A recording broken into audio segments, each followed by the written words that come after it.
పౌర్ణమి పర్వదినాన్ని పురస్కరించుకుని కంటోన్మెంట్ నియోజకవర్గంలోని డౌట్ అండ్ బజార్లో ఉన్న శ్రీ భూలక్ష్మి అమ్మవారి దేవాలయం వద్ద అన్నదానం నిర్వహించారు.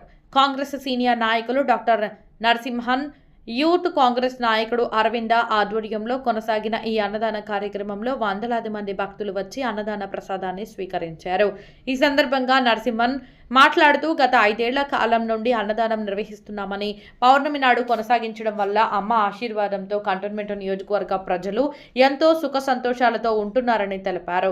మధ్యాహ్నం వరకు అన్నదానం కొనసాగింది. ఈ కార్యక్రమంలో రషీద్, కిరణ్, గాంధీ, నరేందర్, నాగేందర్, రాజు, శేఖర్, శ్రీను తదితరులు పాల్గొన్నారు.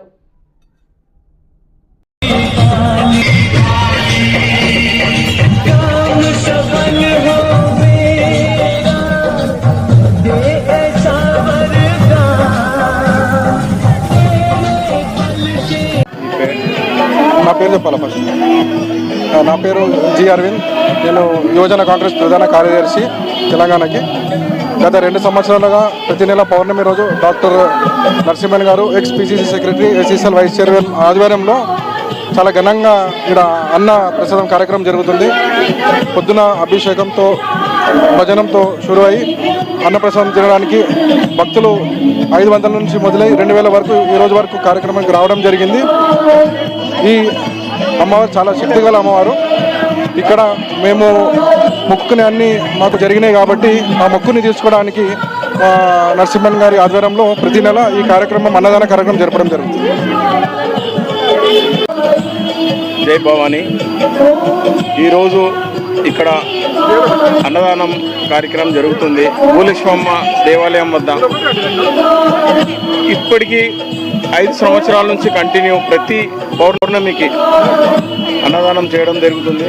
ఈ అమ్మవారు చాలా శక్తి గల అమ్మవారు. నేను అనుకూలంగా అన్నీ జరిగినాయి కావున నేను నా పాప పేరు మీద ఈ అన్నదానం చేయడం జరుగుతుంది. ప్రతి నెల కొన్ని వేలాది భక్తులు వచ్చి ఇక్కడ అన్నప్రసాదం తీసుకోవడం జరుగుతుంది.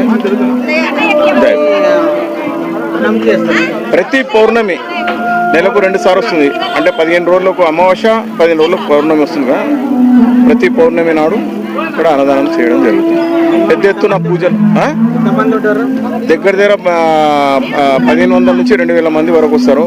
1 గంటకు స్టార్ట్ చేస్తే 4-5 గంటలు కూడా అవుతూనే ఉంటుంది. అమ్మ టెంపుల్, డౌట్ అండ్ బజార్, బొలారం. ఇక్కడ ప్రతి నెల పౌర్ణమి నాడు అన్నదానం జరగబోతున్నది. నరసింహన్ ఆధ్వర్యంలో, అరవింద్ ఆధ్వర్యంలో ఈ డౌట్ అండ్ బజార్లో ఈ అన్నదానం కార్యక్రమం